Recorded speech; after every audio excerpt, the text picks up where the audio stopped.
Hey guys, I'm Clunflareweir. Welcome back to another Division 2 video, and today I want to bring you my first build for the Division 2. This is a pretty good one, and it's a PvE shredder, and it is not perfect, it's not fully optimized. There's still tweaks and twists you can put on this build to make it even more powerful. You can use a different weapon. It is entirely up to you, but this is how I've built it, and it works effectively well in PvE. PvP is not too bad, but it's more of a PvE build, and this is where I'd use it for hard and challenging missions due to how I've stacked the build. But enough of me talking, let's take a look at this. Okay guys, this is my PvE shredder, and it is an exceptional strong build to use in PvE because of how the build is synergized and what it offers me and the group. It's really good. But what we'll do, we'll start with the gear and we'll look at the mask. The mask is a Gila Guard Javelina mask. It is 465. I've had this optimized. With the gear set, or the brand set Gila Guard, you're looking at the bonuses are total armor of 5% for one piece, two pieces hazard protection of 20%, and pulse skill power 15%. Now, total armor, that will add on to my total amount of armor, which is nice. That makes me a bit more tanky, which is definitely ideal. Hazard protection. A lot of people ask what hazard protection is. In a nutshell, it is EDR, Exotic Damage Resilience, all rolled into one. If you think of the original Division, you'd have an All Resistance mod. You'll see plenty of those in the original Division. You will see Exotic Damage Resilience mods and stats and rolls you can put on your gear as well. It is all that combined, so damage against fire, shock, anything whatsoever that is a resistance or against any hazard. This is hazard protection, and what I've got to make it even more PvE viable, I have the 20% as a second piece of the brand set, and the attributes, I've got 14% hazard protection to make me a little bit more stronger, make me last a lot longer in PvE harder content, and 34% damage to elites. Also the talent hard hitting, which is 15% damage to elites, so that gives me a total 49% damage to elites just on this piece of gear, which is really good, and I really like using this piece of gear as well. In terms of mods, one mod, skill power 118, grenade damage of 2%, and explosives damage of 3%. And we go to the chest piece. It is a Strins Vast combat vest, which is part of the Fenris Group AB. This is a really nice chest piece. I really like this one. And the reason why I'm rolling a Fenris Group AB is because of the assault rifle damage, for starters. That gives me an extra 10% damage to my AR, which is perfect. And a 10% protection from elites, which again is very strong in PvE. Also, if you're going to run in Dark Zone, this is a handy 10% buff to your character, which is really strong. 7% weapon damage, 12% critical damage, and a bonus armor of 5875, which is really good. I'm using the talent Berserk, which is top tier, guys. If you see this on your chest piece, make sure that you have this equipped, and it is 10% weapon damage for every 10% of max armor depleted. It's as simple as you lose your armor, you will deal 10% more damage. It is a no-brainer. This is a top tier talent, so make sure you have this equipped. It only rolls in a shotgun, SMG, or assault rifle. So these are the weapon archetypes that can only allow you to use this talent. It's awesome. The damage you can do with this particular talent is insane. And the talent hard hitting, which is an extra 15% damage to elites. You can see where I'm going now. This is a PvE build. It's nowhere near min-max, so the more you play with it, the more you can generate from this build. It's really good. And in terms of the mod, it is an offensive system mod slot. It's going to give me 1% weapon damage and 6% optimal range. And we're going through the holster now. The holster is a modular holster, which is the Providence Defense set. It's given me 10% skill power. Not ideal. This is not the ideal piece I would like. However, I do like the critical damage of 8.5% and the critical chance of 8.5%. And the offensive mod slot gives me 1.5% weapon damage, 3% headshot damage, and 3% optimal range. So it's a good piece. However, I would like to change skill power for something a little bit stronger. For example, I would like accuracy. That'd be brilliant, or more protection from elites. The knee pads are a very strong pair of knee pads. Again, I'm running it's the Fenris Group AB, so I've got the 10% assault rifle damage. I've got the 10% protection from elites. I've got bonus armor as the major attribute, which is 5946. And the two talents with this one, which is really good. Again, they synergize very well together. 15% damage to elites, which is really good. And then the patience talent, which is after being in cover for 4 free seconds, armor repairs by 5% every second. And it's good in end-game content. As soon as you're in World Tier 4, you will be in cover a lot more often, and as soon as you're in cover, you will start to repair. This is a really good talent. It's not one of the best talents, but it's good to have, given you're going to be in cover a hell of a lot of the time.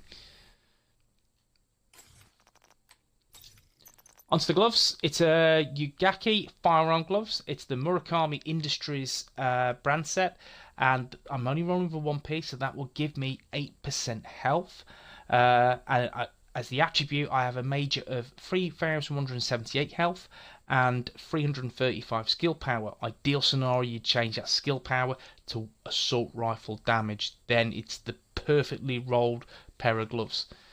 And the talent, again, hard hitting, more damage to elites. Really nice. And finally, it's the Aguila inventory system, which is the Aguila Guard brand set again. Again, I've already got the total armor of 5%, the hazard protection of 20. And with this, I've got 5974 bonus armor, 5% cooldown reduction, a nice chunk of health as well, 8763. I've got the talent, vital health is increased by 20%. And Safeguard, which is currently not active. Killing a target grants 150% bonus to repairing and healing effects for 20 seconds. However, I don't have that active, so don't worry too much about that. And in terms of the mods, I have a bonus armor mod, which has got ensnare resistance, and the offensive mod is 2% weapon damage and 4% optimal range. That's the gear. We'll go through the skills that I'm using, and then we'll look at the weapons after. So the main skill, I'm going with the chem launcher, and I'm going with the reinforcer mod. This is, in terms of healing, the single best healing mod around. So if you're going to build a healer, this is, or even if you're not building a healer, this is a go-to skill to use. For the simple reason, you can gain so much health back in a very short amount of time. Stroke health, it's armor. You'll get that back, the armor repair back very, very quickly and efficiently, and you'll have 3 shots on the ground. It not only heals your teammates, it heals you. It is the best healer to choose. Definitely the reinforcer mod for the chem launch is really, really good. So guys, I fully recommend this. And the secondary is the Seeker Mine. I've opted for the explosive Seeker Mine. I've got some explosive damage on the build, so this synergizes quite well with that. Seeker Mine, the impact it gives off is brilliant in my opinion. 57-second cooldown, which again is extremely handy. Again, in my opinion, Seeker Mines are exceptionally strong in the Division 2, and the explosive one is a really good option. So definitely test this out. I really enjoy using this. Now the weapons, we'll start with the primary. Now I'm rolling with the SOCOM MK16. Not everyone's choice. Someone in the comments will say I'm rolling with a custom P416, or I'm rolling with an ACR, I'm rolling with a CTAR or a FAMAS. Yes, all very, very good weapons. I completely agree. The reason why I'm rolling with this is the sheer impact that this weapon does, as it shoots like an absolute laser beam and is very, very strong in PvE. PvP, I'm not too fussed about with this weapon, in all honesty. Higher RPM will serve you better. For PvE, I do prefer less RPM. So again, I'm shooting like lasers and I'm hitting the head and armor as much as possible to make sure I do more damage. I'm more valuable to to the entire team. So Psycho MK16 assault rifle, it's a health damage of 29%, 15.8k base damage. I have lowered the RPM as much as I can to make sure I have got some really hard hitting mods on the MK16. It's got a mag of 60, which is nice. Reload time of 2.2 seconds. Optimal range is around about 20-25 meters for this weapon, and you will hit like a truck. Aim for the head, simple as that. Talents, again, the first two synergize perfectly. Is on empty. Reloading from empty grants plus 30% weapon handling for 10 seconds. I have released a video a couple of days ago talking about weapon handling and how does that serve you on your build. In a nutshell, don't go too much into stability and accuracy. It won't have that greater value. Weapon handling is a mishmash of all of that, but obviously put into one. So optimized is your better passive talent than stable or jazz hands or accurate. This is the talent I would choose as a go-to. Is optimized for that 15% weapon handling, and this synergizes perfectly with on empty. So rather than just reload after when you've got 20 bullets left or 10 bullets left, reload when you're on empty, you will get that 30% weapon handling buff, which makes sure that your stability, accuracy, and your weapon handling, how fastly you can holster your weapon and aim and weapon swap, are going to be really, really quick. And you're going to shoot, again, like a laser. So these two talents synergize perfectly well. And I fully recommend this on any assault rifle build. Even an LMG, they go very, very well. Okay, and the third talent is transmission. Well holstered, shock applied to the agent transfers to an enemy within 10 meters can occur once every 60 seconds. This is not the ideal talent I'd go for, but it's what I'm stuck with because I wanted these two talents as the go-to at the top. It's all about the weapon handling, guys. Mods, optics rail, the pro red dot sight, 20% stability. I'm losing some optimal range. The 5.56 magazine slot, I'm gaining 30 rounds, which is key to this build. It's really, really good. I'm losing that rate of fire, which is good. I'm happy with that, exactly what I want. The long underbarrel rail, the laser pointer, I've got 10% critical chance. I'm losing a bit of stability. The 5.56 muzzle slot, I'm gaining 10% damage to each, which is cool, which is really good. I'm losing that stability. That's fine. I've got some awesome weapon handling, so I don't need that stability. And the secondary is the hunting M44, which is a really strong, heavy hitting marksman rifle.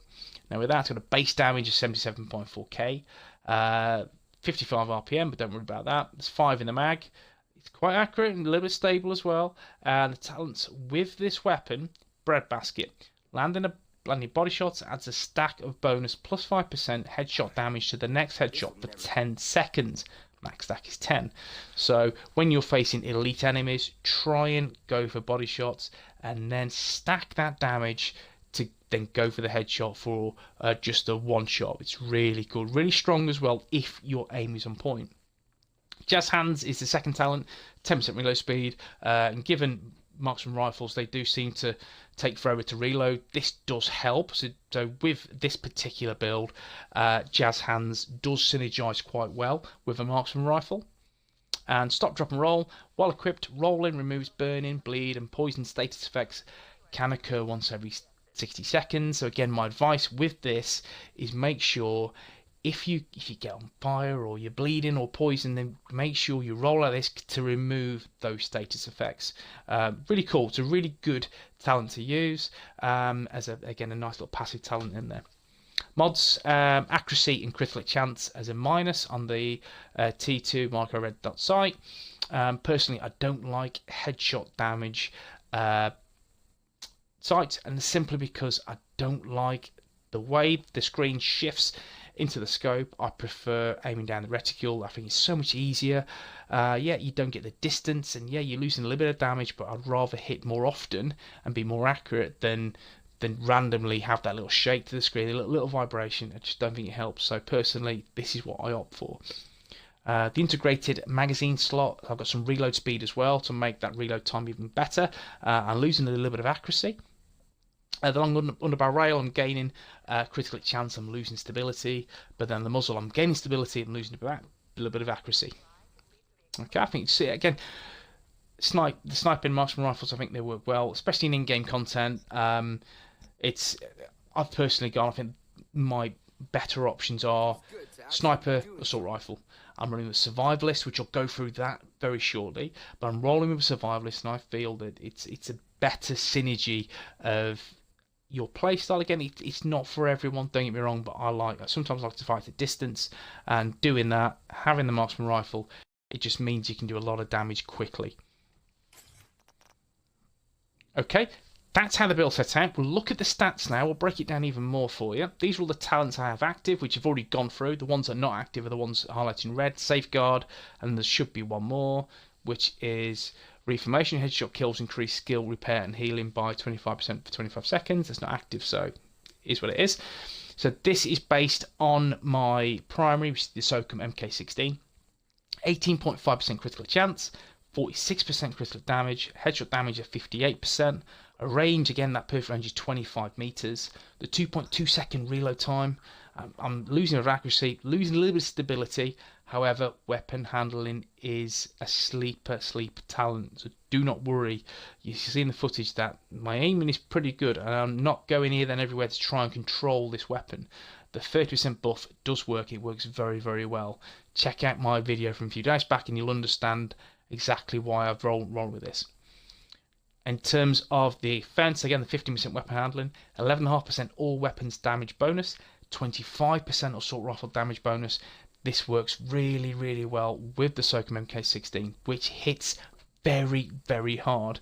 Even though it has a slow RPM, very low, it's a little bit tired and it's not everyone's cup of tea. However, for me, I like to pack a massive, massive punch, and it does work very, very well in PvE content. That 25% assault rifle damage goes a long way as well.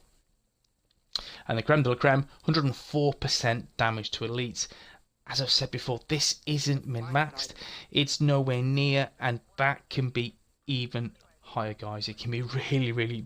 It's over 100% is a good place to be.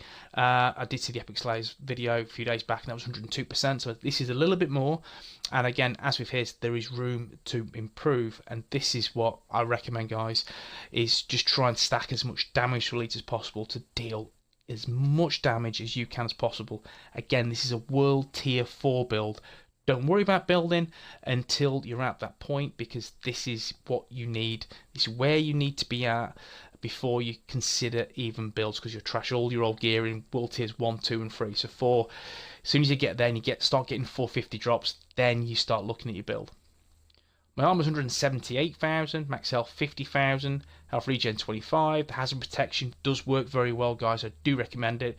And as you can see, you'll see the resistances. If you think old school The Division, if any of you guys played The Division, bleed resistance, burn, blind, death, disrupt, shock was all minor attributes in the original game that you could stack into individually. However, in The Division 2, these are all just one collective stat, and it makes it a lot easier. So they've trimmed it down, so you spec into hazard protection, and there will be a hazard protection build coming very, very soon, guys. Obviously, stay tuned. Skill power 498, skill core reduction of 5%, and there's all my skill power individually. My Dark Zone perks as it stands, I'm currently level 43, I believe. Survivalist, let's take a look. And again, I have not fully maxed this out yet. The first thing you need to do, as soon as you get to Survivalist level, is make sure you spec into this bad boy. 15% increased assault rifle damage. The first one's 5%, second 10, third 15. This is what you need to spec in to deal a lot of damage. It just increases your DPS, which is a no-brainer. Make sure you have it attached. Other ones you need to look out for as well is this one. Is a signature weapon damage tiers. They cost a lot to upgrade. However, want to get to endgame with crossbows, grenade launchers, or the sharpshooter. These deal insane damage, and make sure you have these stacked quickly early on into the game, so it helps you really deal challenging missions in less time. But there you go, guys. There you go. This is my PvE shredder build. Still it can be worked on, it can be fine-tuned, but it's something I want to deliver very quickly because I've not had time to really push out content for you guys, and builds are what I'm all about. And hopefully you've enjoyed this video. If you have, you know what to do, drop a like. If you want to see more Division content, then please smash the sub button, and I'll see you guys in Washington. Take it easy.